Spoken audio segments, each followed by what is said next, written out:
मैं हूँ मुज़फ़्फ़र हुसैन लगारी।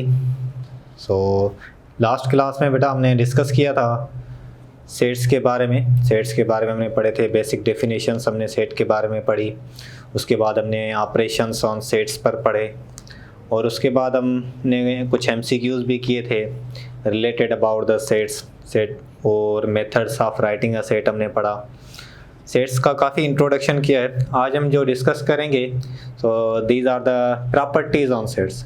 हम सेट्स पर प्रॉपर्टीज़ डिस्कस करेंगे और उस पर कुछ MCQs भी डिस्कस करेंगे और कुछ जो लॉज होते हैं सेट्स पर, जो इम्पोर्टेंट लॉ यूज़ होते हैं वो हम डिस्कस करेंगे। तो सबसे पहले जो हम डिस्कस करते हैं that is the commutative properties on sets, lecture number 4। Commutative property कहते हैं किसको हैं? मिसाल के तौर पर अगर आपके पास दो सेट हैं, एक सेट है A, दूसरा सेट है B, और उन दोनों के बीच में कोई ऑपरेशन है, वो ऑपरेशन यूनियन भी हो सकता है, इंटरसेक्शन भी हो सकता है, सिमेट्रिक डिफरेंस भी हो सकता है। अगर उन सेट्स को आपस में इंटरचेंज कर दें, उसकी रिजल्ट सेम आ जाए, अगर सेम आ जाए तो उस प्रॉपर्टी को हम कहते हैं कम्यूटेटिव प्रॉपर्टी। तो जैसे यहाँ पर डिफाइंड है, तो commutative property with respect to union के लिहाज से कम्यूटेटिव प्रॉपर्टी। तो यूनियन अगर आप देखें, ये डिफाइंड है A union B that is equal to B union A। Means अगर आप सेट्स को इंटरचेंज कर दें तो उसकी रिजल्ट पर कोई भी चेंजिंग नहीं आए, रिजल्ट उसकी सेम आए, ऐसी प्रॉपर्टी को हम कहते हैं कम्यूटेटिव प्रॉपर्टी। तो यूनियन के लिहाज से ये सेटिस्फाई होगी, चाहे आप A यूनियन B का आंसर निकालें, चाहे आप B यूनियन A का आंसर निकालें, the result will be same. दोनों की आपके पास जो रिजल्ट आएगी वो सेम आएगी। तो हम कहते हैं कि कम्यूटेटिव प्रॉपर्टी यूनियन के लिहाज से सेटिस्फाई होती है। इसी तरीके से हम जो दूसरा ऑपरेशन है विथ रिस्पेक्ट टू इंटरसेक्शन की बात करेंगे। तो अगर आप इंटरसेक्शन में देखें तो कम्यूटेटिव प्रॉपर्टी होगी A intersection B equals to the B intersection A। तो इसमें अगर आप सेट्स को इंटरचेंज कर दें तो इसकी भी रिजल्ट सेम आ जाएगी, क्योंकि दोनों सेट्स में हमें क्या करना पड़ता है, इंटरसेक्शन में कॉमन मेंबर्स उठाने पड़ते हैं। तो either you choose A intersection B, either you choose B intersection A, the result will be same. दोनों की जो रिजल्ट आएगी वो सेम आएगी, क्योंकि दोनों पर इफेक्ट नहीं पड़ेगा। अगर आप रिजल्ट निकालें A इंटरसेक्शन B की, रिजल्ट निकालें B इंटरसेक्शन A की, तो रिजल्ट विल बी सेम। मिसाल के तौर पर अगर मैं कहूँ एक सेट है A जिसके मेंबर हैं ABC और दूसरा सेट है B जिसके मेंबर्स हैं BCD, तो अगर आप A इंटरसेक्शन B निकालें तो इसमें कॉमन मेंबर्स B और C होंगे। इसी तरीके से अगर आप B इंटरसेक्शन A निकालें तब भी कॉमन मेंबर B और C होंगे। दोनों की रिजल्ट सेम आएगी, the result will be same. So हम कह सकते हैं कि commutative property with respect to intersection के लिहाज से भी सेटिस्फाई होती है। Now the next operation is a symmetric difference. तो सिमेट्रिक डिफरेंस में भी कम्यूटेटिव प्रॉपर्टी सेटिस्फाई होती है, and that property is defined as A symmetric difference B is equal to the B symmetric difference A। Symmetric difference operation में हमने discuss किया था, क्या होता था कि दोनों के जो डिफरेंट एलिमेंट्स हैं वो उठाते हैं, फिर वो result A symmetric difference B की हो या B सिमेट्रिक डिफरेंस A की हो, दोनों के आप डिफरेंट मेंबर्स उठाएंगे तो B सिमेट्रिक A और A सिमेट्रिक डिफरेंस B, दोनों का आंसर आपके पास सेम मिलेगा। तो आप the next property that we have to discuss is associative property. Associative property में क्या होता है, जैसे कम्यूटेटिव प्रॉपर्टी में हमने डिस्कस किया, उसमें दो सेट्स थे A और B, पर एसोसिएटिव प्रॉपर्टी में 3 सेट्स होते हैं और ऑपरेशन एक ही होता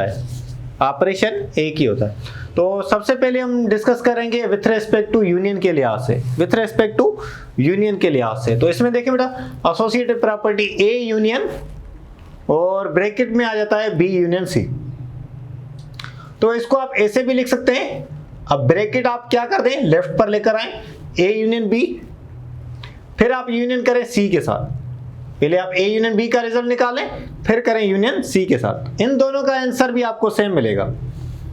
तो आप यहां पर नोट करें कि ये जो ब्रैकेट है राइट साइड पर, देखिए ये ब्रैकेट है जो लेफ्ट पर डिस्ट्रीब्यूट हुई है, लेफ्ट की साइड आ गई, तो इसीलिए हम कहते हैं इसको लेफ्ट एसोसिएटिविटी। ये भी देखिए एसोसिएटिव प्रॉपर्टी है, क्योंकि ये ब्रैकेट है A यूनियन B, फिर कर रहे हैं हम यूनियन C के साथ। फिर हम इसको ऐसे भी कर सकते हैं, पहले A सेट लिख दिया, फिर यूनियन लिख दिया, फिर ये जो ब्रैकेट है B यूनियन C की कर दी, B यूनियन C का रिजल्ट निकाल कर फिर आपने यूनियन कर दिया ए के साथ, इसका भी आंसर सेम आएगा। अब इसमें देखें जो ये ब्रैकेट थी ये राइट साइड पर ट्रांसफॉर्म हुई है, तो हम इसीलिए इसको कहते हैं राइट एसोसिएटिविटी। प्रॉपर्टी दोनों ही एसोसिएटिव हैं, पर इसमें ब्रैकेट लेफ्ट साइड पर आई है इसीलिए लेफ्ट एसोसिएटिविटी, इसमें जो ब्रैकेट है वो राइट साइड पर आ गई तो इसलिए हम इसको राइट एसोसिएटिविटी कहते हैं। बट प्रॉपर्टी इज सेम, दोनों को हम कहेंगे एसोसिएटिव प्रॉपर्टी। इसीलिए आज से हम विथ रेस्पेक्ट टू इंटरसेक्शन में भी डिस्कस करेंगे। अब इंटरसेक्शन में क्या होता है, सेम पैटर्न के लिहाज से ए इंटरसेक्शन करें फिर करें बी इंटरसेक्शन सी के साथ। पहले आप बी इंटरसेक्शन सी का रिजल्ट निकाल लें, फिर उसकी इंटरसेक्शन कर दें ए के साथ, तो दैट इज इक्वल टू, अब देखें ये जो ब्रैकेट है ये लेफ्ट पर आ जाएगी, इन दो सेट्स की पहले इंटरसेक्शन निकाल लें, ए इंटरसेक्शन बी कर दें, उसके बाद आप इंटरसेक्शन करें थर्ड सेट सी के साथ, क्योंकि आप देखें ब्रैकेट लेफ्ट पर ट्रांसफॉर्म हो रही है तो इसीलिए लेफ्ट एसोसिएटिविटी। और A intersection B intersection C इस तरीके से भी आप लिख सकते हो, पहले आप ब्रैकेट दे दें ए इंटरसेक्शन बी को, फिर आप इंटरसेक्शन करें सी सेट के साथ। अब अगर एसोसिएटिव प्रॉपर्टी अप्लाई कर देंगे तो ए सेट सेम रहेगा, इंटरसेक्शन सेम रहेगा, और ये जो ब्रैकेट है बी इंटरसेक्शन सी के साथ आ जाएगी। अब ये ब्रैकेट राइट साइड पर आ रही है लास्ट वाले दो सेट के साथ, इसीलिए हम कहते हैं right associativity, right side transform हो रहा है। तो सेम वे इसी वे से with respect to symmetric difference में भी होता है, तो A symmetric difference B symmetric difference C bracket में that is equal to A symmetric difference B and then the third set symmetric difference C. Same way के लिहाज से bracket left पर ट्रांसफॉर्म हो रही है, लेफ्ट एसोसिएटिविटी है, और इसमें आप देखें कि ब्रैकेट राइट साइड में ट्रांसफॉर्म हो रही है and that is known as the right associativity. Properties are same but the operation is different. सबसे पहले था यूनियन, फिर हमने intersection and the last one is symmetric difference. Note करें बेटा, कम्यूटेटिव प्रॉपर्टी डिफरेंस के लिहाज से होल्ड नहीं करती, कम्यूटेटिव प्रॉपर्टी डिफरेंस के लिहाज से होल्ड नहीं करती। क्यों होल्ड नहीं करती? क्योंकि आपको पता है कि ए डिफरेंस बी और बी डिफरेंस ए का आंसर अगर आप निकालें तो डिफरेंट मिलेगा। मिसाल के तौर पर अगर दोनों के एलिमेंट्स आप कर दें डिफरेंट और एक दो मेंबर सेम कर दें, अगर मैं आपको थोड़ा सा एग्जांपल करके समझाऊं, आपके पास ए सेट है that is 1 2 and 3, another is B set having members 3 4 5। इस सेट में अगर आप A डिफरेंस B निकालेंगे तो A डिफरेंस B का जो आंसर आएगा 3 कॉमन है वो निकल जाएगा, बाकी A डिफरेंस B का आंसर आ जाएगा 1 2। इसी तरीके से अगर आप B डिफरेंस A निकालें तो इसका जो आंसर आएगा 3 निकल जाएगा, बाकी बचेगा 4 और 5। अब देखें A difference B and B difference A दोनों की रिजल्ट क्या आ गई? डिफरेंट आ गई। तो मींस कम्यूटेटिव प्रॉपर्टी डिफरेंस के लिहाज से होल्ड नहीं करती, तो एसोसिएटिव प्रॉपर्टी भी डिफरेंस के लिहाज से होल्ड नहीं करती। सिमेट्रिक डिफरेंस में करती है, बाकी यूनियन में भी करती है, इंटरसेक्शन में भी करती है, जस्ट डिफरेंस में नहीं करती। Now we have to discuss one another property and that is the distributive property. अब डिस्ट्रीब्यूटिव प्रॉपर्टी में क्या होता है कि ऑपरेशंस दो होते हैं, क्योंकि इसका वर्डिंग भी नोट करें, डिस्ट्रीब्यूटिव मींस सेट्स डिस्ट्रीब्यूट हो रहे हैं दो ऑपरेशन के लिहाज से। कैसे? तो सबसे पहले the name is distributive property of union over intersection. Union over intersection, over means bracket. यहां पर जो ये ओवर वर्ड मीनिंग है इसका मतलब ये है कि ये ब्रैकेट को रिप्रेजेंट करता है। अब जो ब्रैकेट में ऑपरेशन होगा वो इंटरसेक्शन वाला होगा, इससे क्लियर मिलता है। तो ए यूनियन, अब ओवर मींस ब्रैकेट, ब्रैकेट में जो ऑपरेशन है वो intersection B intersection C. Sets इसमें भी 3 होंगे।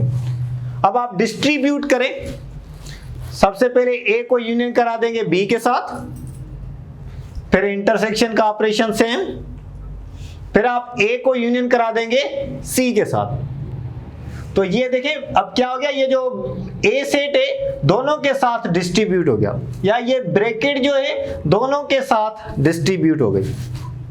अब ये देखें जो ब्रैकेट डिस्ट्रीब्यूट हुई है ये लेफ्ट साइड हुई है, इसीलिए हम इसको कहते हैं लेफ्ट डिस्ट्रीब्यूटिविटी। इस डिस्ट्रीब्यूटिव प्रॉपर्टी को आप ऐसे भी डिफाइन कर सकते हो, A intersection B. Over means bracket में जो ऑपरेशन है वो इंटरसेक्शन का है, और बाहर यूनियन है। अब इसको डिस्ट्रीब्यूट कैसे करेंगे? पहले ए को यूनियन कर देंगे सी के साथ, फिर ये जो ब्रैकेट में इंटरसेक्शन है ये सेम रखेंगे, फिर अब दूसरा सेट उठाएं, बी को यूनियन कर देंगे सी के साथ। अब अगर आप चेक करें तो ये जो ब्रैकेट है राइट साइड में डिस्ट्रीब्यूट हुई है, सी के साथ राइट साइड में डिस्ट्रीब्यूट हुई है, इसीलिए हम इसको कहते हैं distributive property of union over intersection. और ब्रैकेट अगर राइट साइड डिस्ट्रीब्यूट हुई है तो हम इसको कहते हैं राइट डिस्ट्रीब्यूटिविटी, इसको कहते हैं राइट डिस्ट्रीब्यूटिविटी। प्रॉपर्टी दोनों डिस्ट्रीब्यूटिव है, पर इसमें ब्रैकेट लेफ्ट में ट्रांसफॉर्म हुई है इसीलिए लेफ्ट डिस्ट्रीब्यूटिविटी, इसमें ब्रैकेट राइट साइड में ट्रांसफॉर्म हुई है इसीलिए हम इसको कहते हैं right distributivity. Property is same. Now the next is intersection over union. अब जो ओवर ब्रैकेट में ऑपरेशन है दैट इज यूनियन, तो ए इंटरसेक्शन ब्रैकेट में बी यूनियन सी, इसको आप ट्रांसफॉर्म करें, डिस्ट्रीब्यूट करें ए इंटरसेक्शन बी, फिर आप यूनियन देंगे, फिर आप करेंगे A intersection C, that is the left distributivity. अगर आप लेफ्ट इसीलिए क्योंकि ये जो ब्रैकेट है ये लेफ्ट में डिस्ट्रीब्यूट हुई है। इसी तरीके से अगर आप पहले ए यूनियन बी कर दें फिर इंटरसेक्शन कर दें सी के साथ, क्योंकि ओवर में ऑपरेशन जो है वो यूनियन का है, ब्रैकेट दे दें A union B intersection C. अब अगर इसको डिस्ट्रीब्यूट करें, पहले ए को इंटरसेक्शन करेंगे सी के साथ, फिर ये यूनियन वाला ऑपरेशन सेम, फिर आप बी को इंटरसेक्शन करेंगे सी के साथ। अब इसमें ब्रैकेट जो है वो राइट साइड ट्रांसफॉर्म हो रही है, इसके लिए हम कहते हैं इसको right distributivity. And this property is known as the distributive property of union over intersection and over intersection over union. So one another that we have to discuss about the Cartesian product and the same properties on the Cartesian product. उसमें हम एक MCQ discuss करते हैं बेटा। हमारे पास जैसे मैंने यहाँ पर एक MCQ लिखा है, तो अगर आप ये देखें थोड़ा नोट करें, if A union ब्रैकेट में B union C that is equal to B union C union A, then the property is so called। बताएं इस प्रॉपर्टी को क्या कहेंगे? अगर आप थोड़ा सा नोट करें, either this property is commutative, either this property is used is associative or distributive, D is reflexive। तो आप थोड़ा सा नोट करें कि इस प्रॉपर्टी को हम क्या कहेंगे।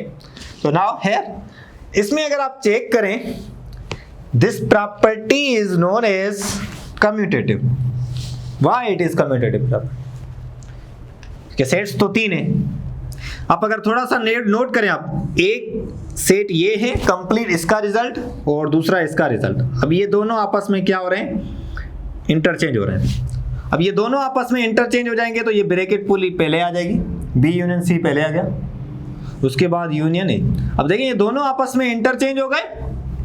अगर दोनों आपस में इंटरचेंज हो जाते हैं, दो सेट्स आपस में इंटरचेंज हो, ऑपरेशन यूनियन हो, इंटरसेक्शन हो, सिमेट्रिक डिफरेंस हो, तो ऐसी प्रॉपर्टी को हम कहते हैं कम्यूटेटिव प्रॉपर्टी। अगर ये एसोसिएटिव होती तो जस्ट ब्रैकेट आपके पास ए यूनियन बी के साथ आ जाता। अब देखिए पूरे की पूरी ब्रैकेट शुरू में आ गई, उसके बाद यूनियन और फिर ए सेट आ गया। मीन्स आपने क्या कर दिया? दो सेट्स को इंटरचेंज कर दिया और ऑपरेशन वहीं का वहीं है। तो ऐसी प्रॉपर्टी को हम क्या कहते हैं? Commutative property. तो ये बेटा नोट कर लें सारा, उसके बाद फर्दर हम कंटिन्यू करते हैं।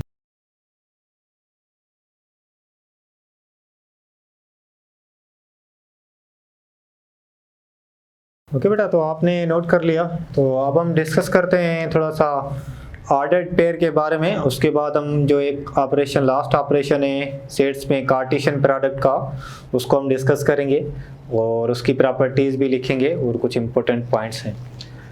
तो सबसे पहले ऑर्डर्ड पेयर होता क्या है?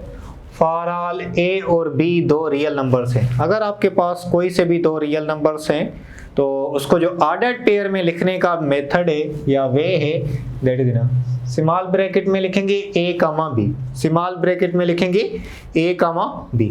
आप इसको ऐसे भी लिख सकते हो, फॉर एग्जांपल ऑर्डर्ड पेयर में अगर आप लिखो 2,3, आप इसको ऐसे भी लिख सकते हो 5/2, -3।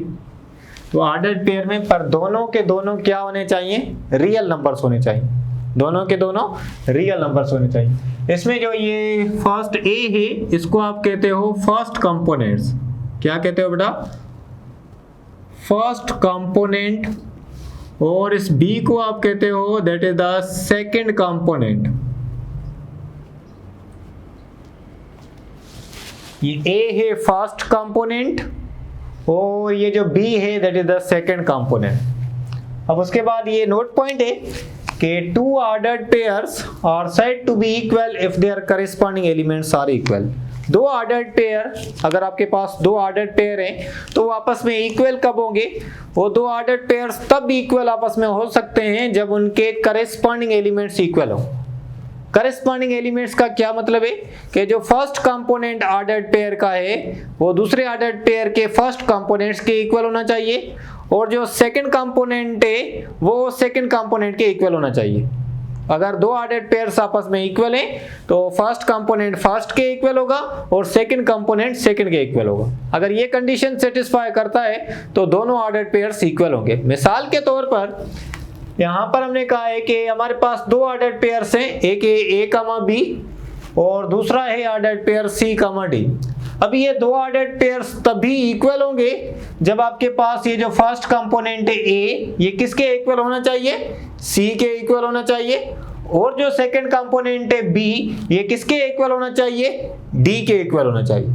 अगर ये कंडीशन सेटिस्फाई करेंगे दो ऑर्डर्ड पेयर्स तभी वो इक्वल होंगे। मींस ये पॉसिबल है if and only if. I double F का मतलब है इफ एंड ओनली इफ। ये तभी पॉसिबल है if and only if first component A equal to the first component C, A equal to C, and second component of the first ordered pair B that is equal to the second component of the second ordered pair that is D। तो first component A C के equal और B किसके equal? D के equal. अगर ये condition satisfy होगी तो दोनों ऑर्डर्ड पेयर्स इक्वल होंगे। मिसाल के तौर पर यहाँ पर एक MCQ है, कहता है इफ एक ऑर्डर्ड पेयर है जिसका फर्स्ट कंपोनेंट 2x + 3 है और जिसका सेकंड कंपोनेंट 2y + 5 है, that is equal to the ordered pair having first component x - 1 और इसका सेकंड कंपोनेंट है y - 3। जब ये दोनों ऑर्डर्ड पेयर्स इक्वल हैं तो बताएं x और y की वैल्यू क्या होगी? आपको बताना है x और y की वैल्यू। तो आप चेक करें, that is the 3, 8, 4, -8, c of -4, -8, d is -4, तो इसको चेक करें क्या होगा। तो अगर हम इसको सोल्व करें तो इसका जो फर्स्ट कंपोनेंट है 2x + 3 ये इक्वल होगा फर्स्ट कंपोनेंट x - 1 के। सही है बेटा? तो अगर आप इसको लेफ्ट पर लेकर आए x को और +3 को राइट साइड पर लेकर आए तो ये हो जाएगा 2x - x that is equal to -1 same, +3 left right side पर आएगा तो -3। तो 2x में से एक x चला जाएगा, x is equal to -4, x की वैल्यू -4 आ गई।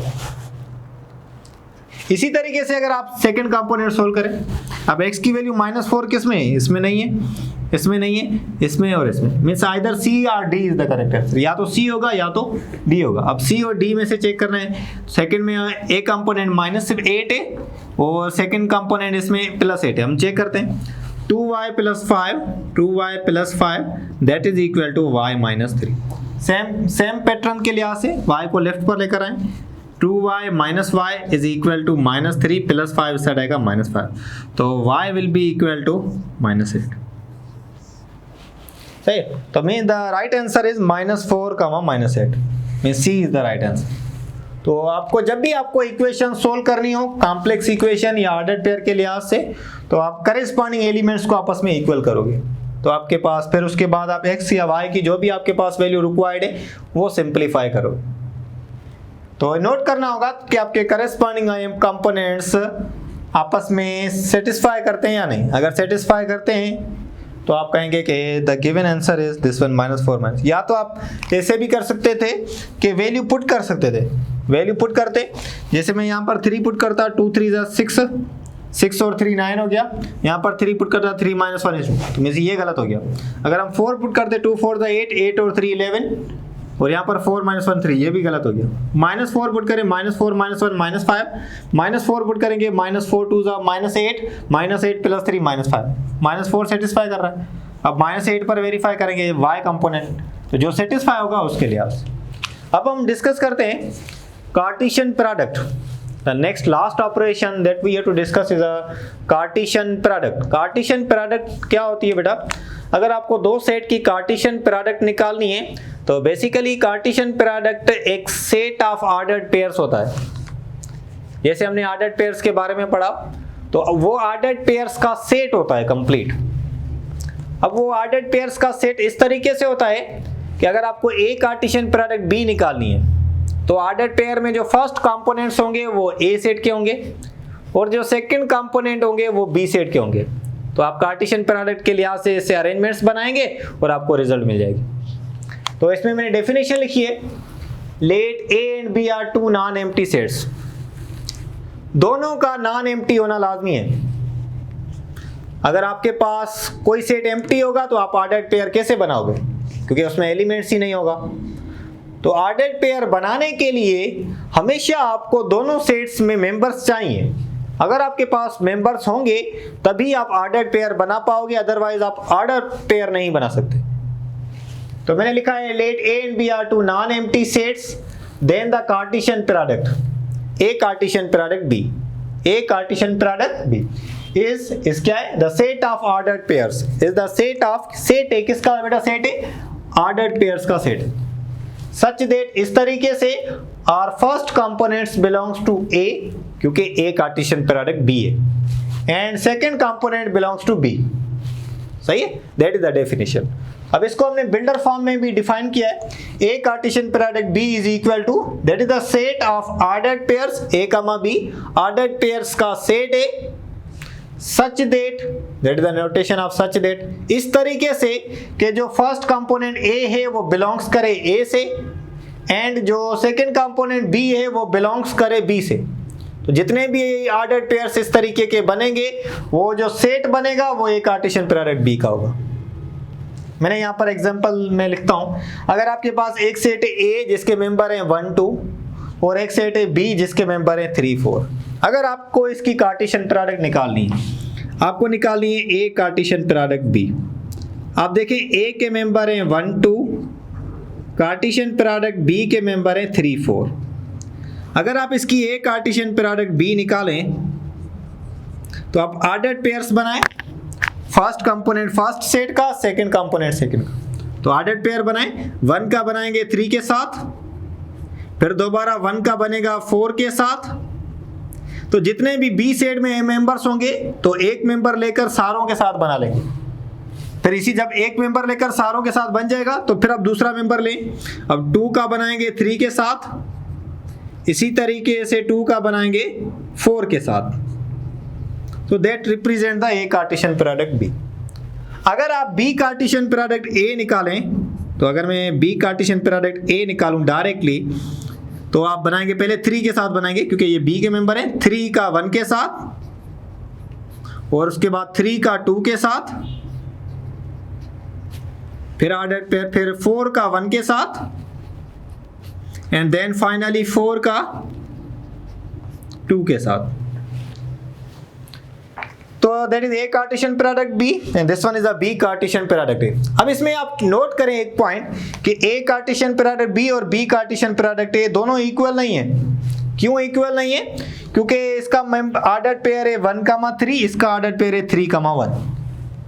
इसका क्या मतलब होगा? इसका मतलब ये होगा कि A Cartesian product B is not equal to B Cartesian product A. Means the commutative property means the commutative property does not hold in the set of Cartesian product in the operation Cartesian product। Operation Cartesian product के लिहाज से commutative property satisfy नहीं होती, क्योंकि A Cartesian product B और B Cartesian product ए आपस में equal है। हाँ, जब दोनों सेट्स आपस में इक्वल होंगे तो ऑर्डर्ड पेयर सेम बनेंगे। तो अब इसकी कुछ नोट पॉइंट्स हैं। सो इस नोट पॉइंट में बेटा सबसे फर्स्ट नोट पॉइंट है and that is the commutative property does not hold with respect to Cartesian product in set theory. Set theory में कार्टेशियन प्रोडक्ट के लिहाज से कम्यूटेटिव प्रॉपर्टी सेटिस्फाई नहीं होती। जैसे A Cartesian product B is not equal to the B Cartesian product. Unless, तब तक ये पॉसिबल नहीं है जब तक A और B आपस में इक्वल ना हो। अगर A और B इक्वल होंगे तो उनकी कार्टेशियन प्रोडक्ट भी इक्वल हो जाएगी। The second note is A Cartesian product B does not mean that A is multiplied with B। ये हरगिज मतलब नहीं है A Cartesian product B का कि A और B मल्टीप्लाई हो रहे हैं, A और B मल्टीप्लाई हो रहे हैं। यहाँ पर कार्टेशियन प्रोडक्ट का मतलब है कि set of ordered pairs, set बनता है ऑर्डर्ड पेयर्स का, जिसमें फर्स्ट कंपोनेंट फर्स्ट सेट का और जो सेकंड कंपोनेंट है वो सेकंड सेट का होता है। The third point is number of elements. How to find the number of elements in A Cartesian product B? मिसाल के तौर पर A में 3 एलिमेंट हैं, B में 4 एलिमेंट हैं, तो टोटल नंबर ऑफ एलिमेंट्स कितने बनेंगे कार्टेशियन प्रोडक्ट में? तो हमें ये पता करना है कि टोटल ऑर्डर्ड पेयर्स कितने बनेंगे कार्टेशियन प्रोडक्ट। तो अगर आपके पास नंबर ऑफ एलिमेंट्स A के गिवन है, नंबर ऑफ एलिमेंट्स B के गिवन है, तो दोनों के नंबर ऑफ एलिमेंट्स अगर आप मल्टीप्लाई कर दोगे तो number of elements Cartesian product के मिल जाएंगे आप। मिसाल के तौर पर अगर A में नंबर ऑफ एलिमेंट्स 3 है, मैं अगर लिखूं थोड़ा सा यहाँ पर कि number of elements of A is 3 और number of elements of B is 5, तो number of elements of A Cartesian product B, तो दोनों को मल्टीप्लाई कर देंगे 15। ठीक है बेटा, तो मींस दोनों की प्रोडक्ट कर देंगे तो जितने भी मेंबर्स हों, तो number of A Cartesian product B equal to number of elements of A multiply by the number of elements of B. The next note is if A equal to null set or B equal to null set, अगर कोई एक set null set के equal है then the Cartesian product is also null set, क्योंकि ordered pair आपके पास बनेंगे ही नहीं। ordered pair तभी बनेंगे जब आपके पास members होंगे दोनों सेट्स में। अगर उसमें से कोई एक सेट empty है, वाइड है, वाइड सेट या एम्प्टी सेट है, तो उसकी कार्टेशियन प्रोडक्ट B क्या बनेगी? नल सेट बनेगी। Now we have to discuss about the properties. The first one is the distributive property of Cartesian product over difference और complement. Complement is basically a difference, so A Cartesian product over means bracket, bracket में difference operation B difference. इसको distribute करें, A Cartesian product B difference A Cartesian product C।